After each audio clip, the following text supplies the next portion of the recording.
Good afternoon. Today I'm talking to Laurie Holmes. She writes historical fantasy romance series called The Ancestors Saga. Hello, Laurie. Would you like to tell us a little bit more about yourself, your books, and how you became a writer? Hi, Donna. Like you said, my name is Laurie Holmes, and I'm an author from the West Midlands. And I've recently become the mum to two twin boys. So that's interesting. That goes along with the writing. Can't fit much of it in at the minute. Well, my series is set within the backdrop of our own prehistory, around 40,000 years ago, when a time when lots of human species existed together on the planet. And it's when all of them, besides our own, were on the brink of extinction. But rather than setting the characters in the ancient world of what's currently known to science, what I wanted to explore was what might be unknown, which is where the fantastical elements of the saga come into it, really. It was the thought of what if a species of human evolved along a different path and left nothing in our DNA except a trace and abilities that have since faded into myth and legend and could have formed the basis for many of our common folklores.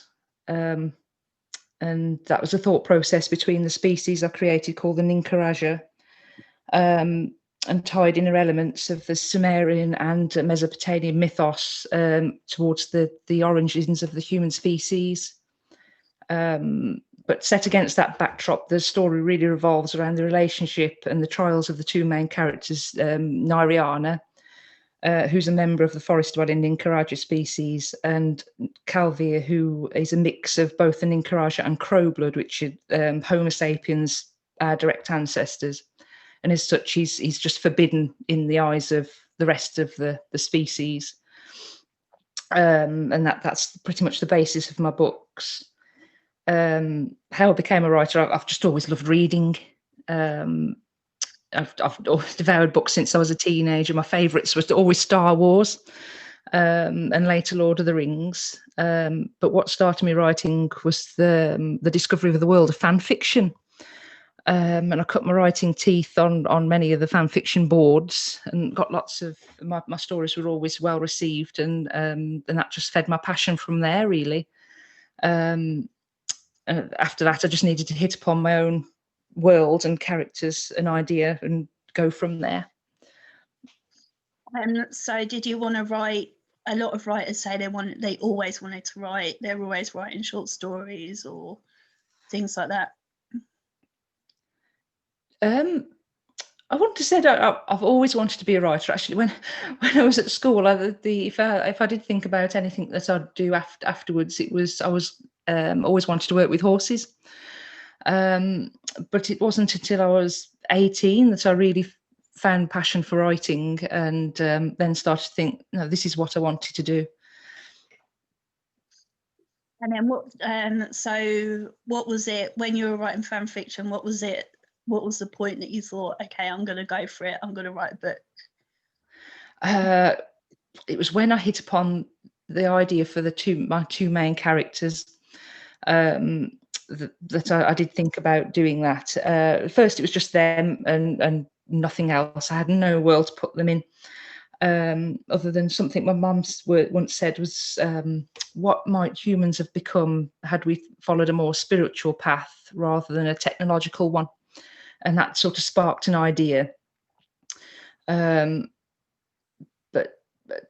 once I had that was it. I thought, I've got to write this. I've got to think of something, and it just went from there.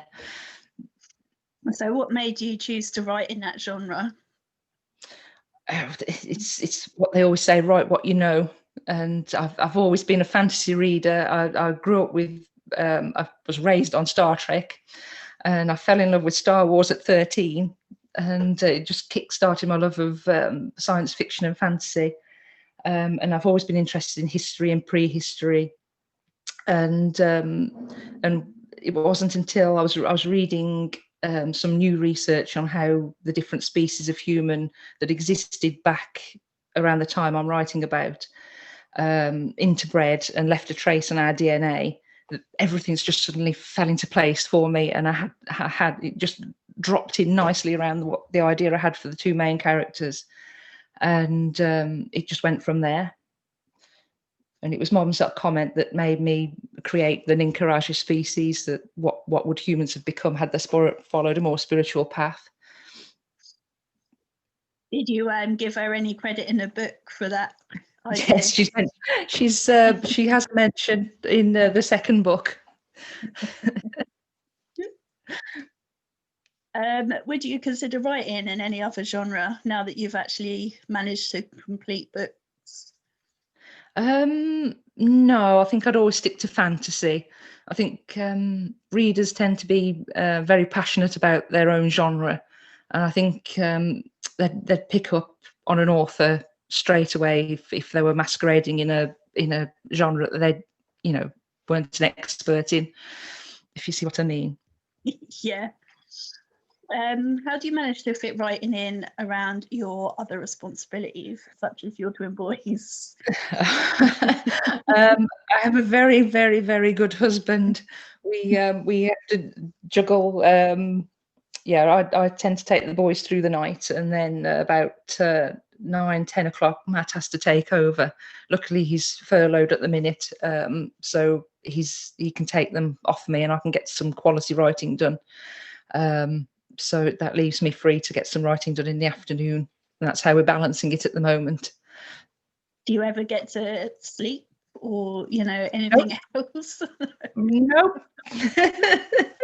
Not at the moment. At the moment, because I'm racing to get my next book in the saga out. It is pretty much just twins and writing, and only stopping to eat and sleep and trying to sleep.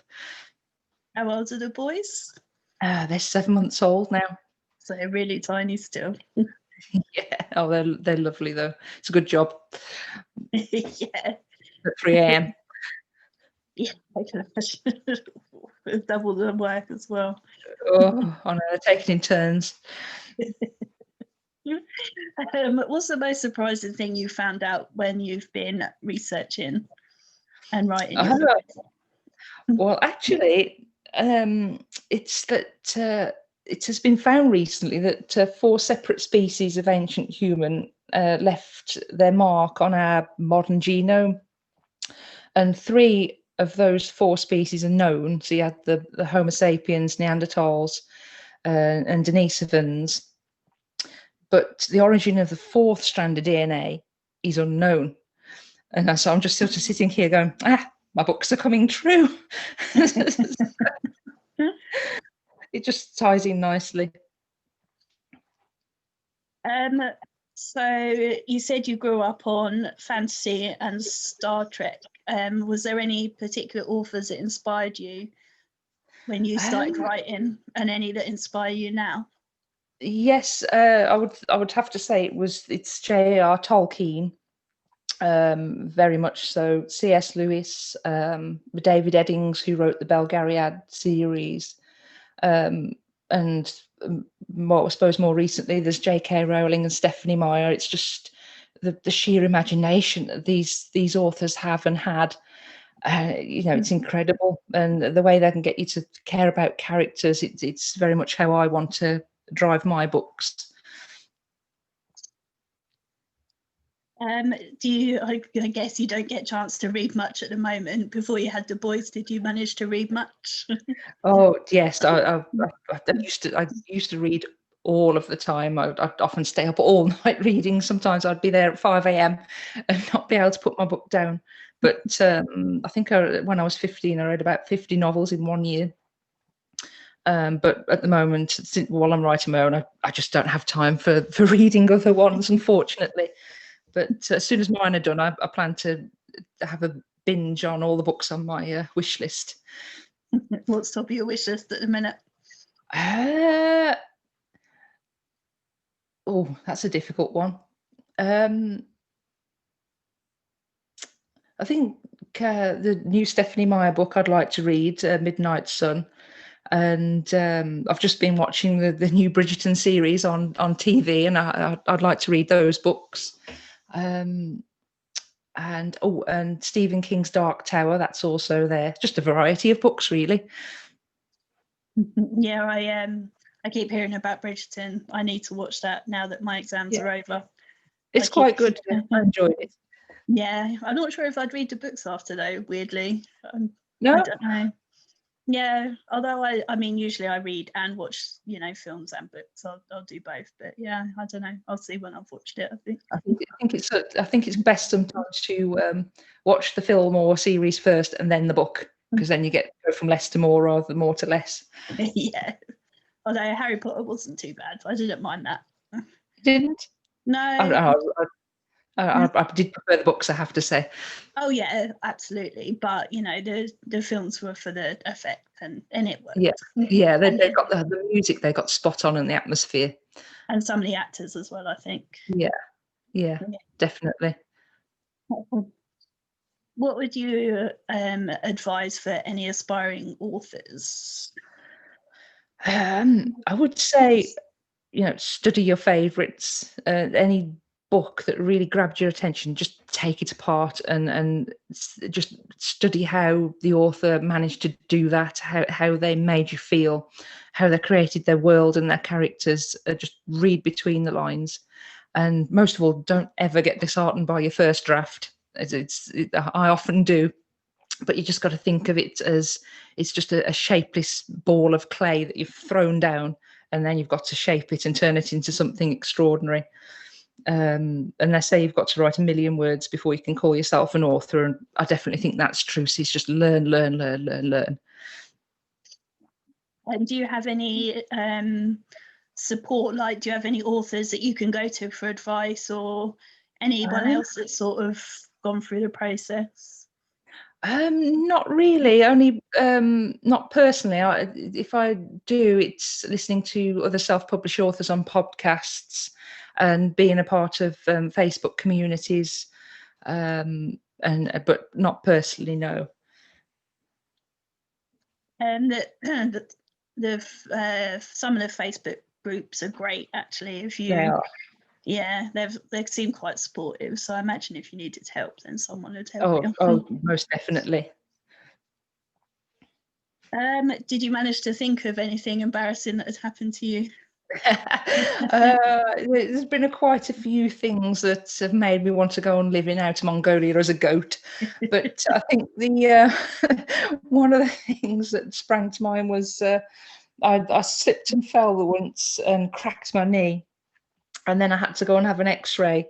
It was just a spur of the moment, and I hadn't shaved my legs. And I had to go and have my trouser rolled up, and I was like a bear. And that was embarrassing. I couldn't look the doctor in the eye while he was scanning my knee and politely not saying anything. But that's it. If it makes you feel any better, you've just reminded me actually of something. In my old job, one of my staff members had dropped something heavy on her foot and thought she might have broken it. But it was near Christmas, and I was dressed as Mrs. Santa. So I had to drive her to A&E, this is Mrs. Santa, and sit in the waiting room until she had her X-ray. And yes, people noticed and people commented. And so the things that we do, I'd forgotten about that, obviously. Written it out of my memory. I've really just remembered that one. Yeah, so that makes you feel any better, I'm sure A&E doctors have seen it all. Yeah, I'm sure they have. Yeah, the mother of the girl that I'd taken knew someone that worked in the hospital, so she called him and he said, "How will I know who they are?" And she just said, "You'll know." And then he came down and said, "Oh yeah, bye." Oh God.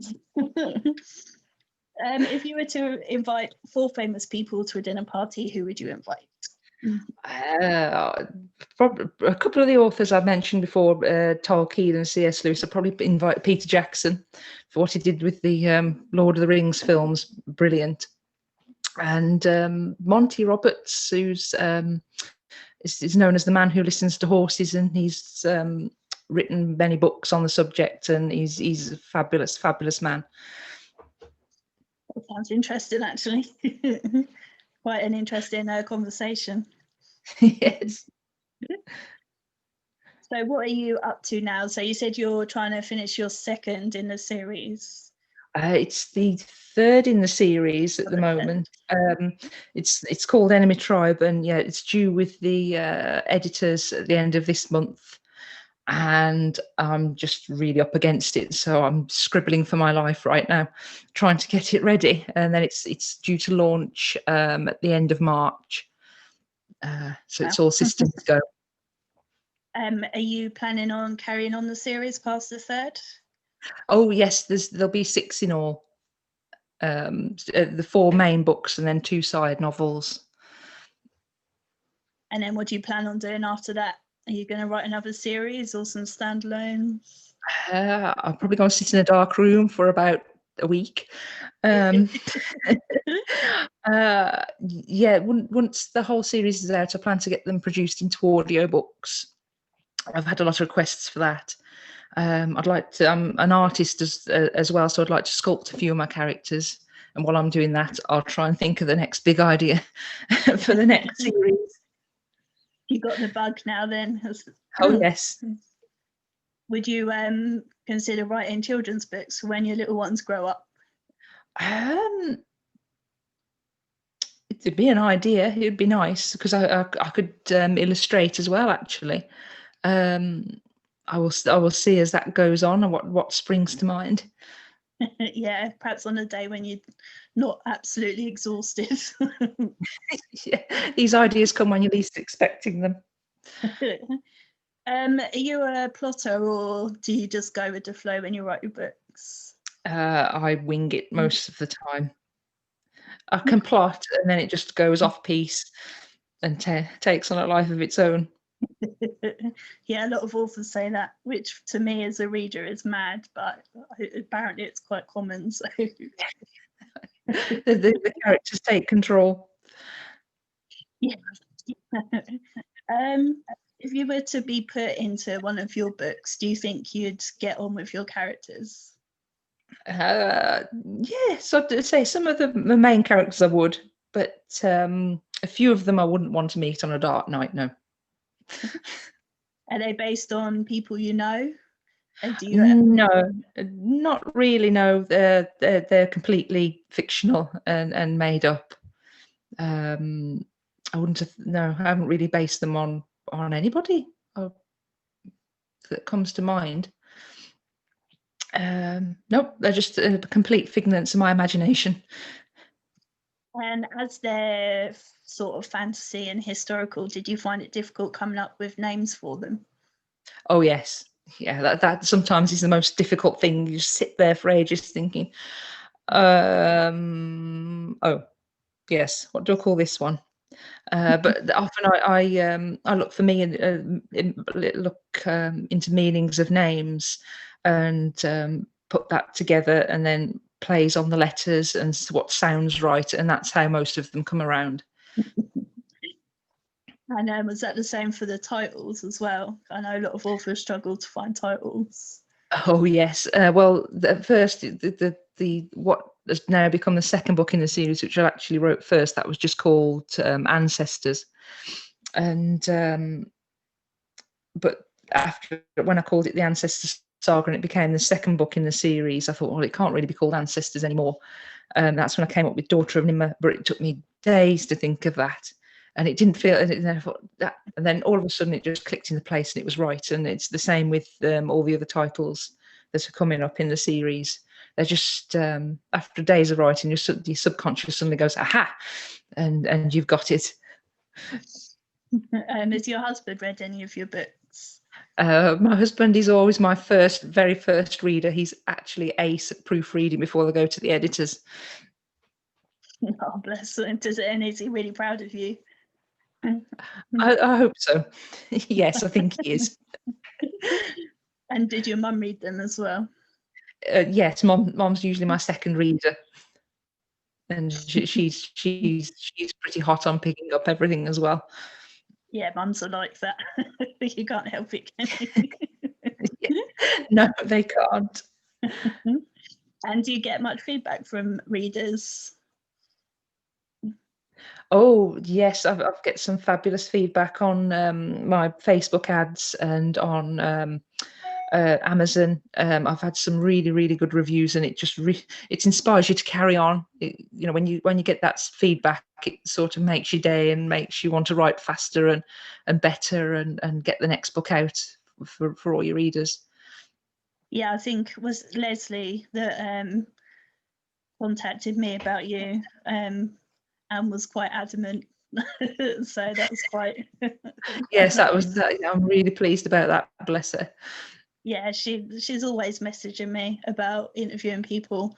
Like, you do realise I'm trying to do a degree, Leslie, but no, it's fine. You can fit them in somewhere. Yeah, it's fine. I don't need to sleep either. It's fine.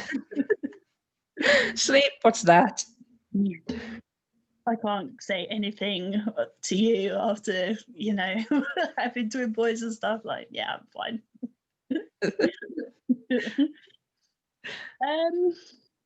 I don't think I have any more questions for you then. No. Unless there's anything else that I haven't asked you that you want to tell everybody. I can't think of anything off the top of my head. You can find out more about my books on my website, which is laurieholmes.com. It's Lori, Holmes is in Sherlock, .com. And I've also got my author Facebook page under the same spelling, Lori. And all of my books can be found on Amazon. And the first one in the series is titled The Forbidden. And then the next is Daughter of Nimmer, and there's also a side novel out which is called Captive, before the third book comes out in March, titled Enemy Tribe. Awesome. I'll put a link to your website when I post a video as well, so people can find. Oh, thank you. That'd be great.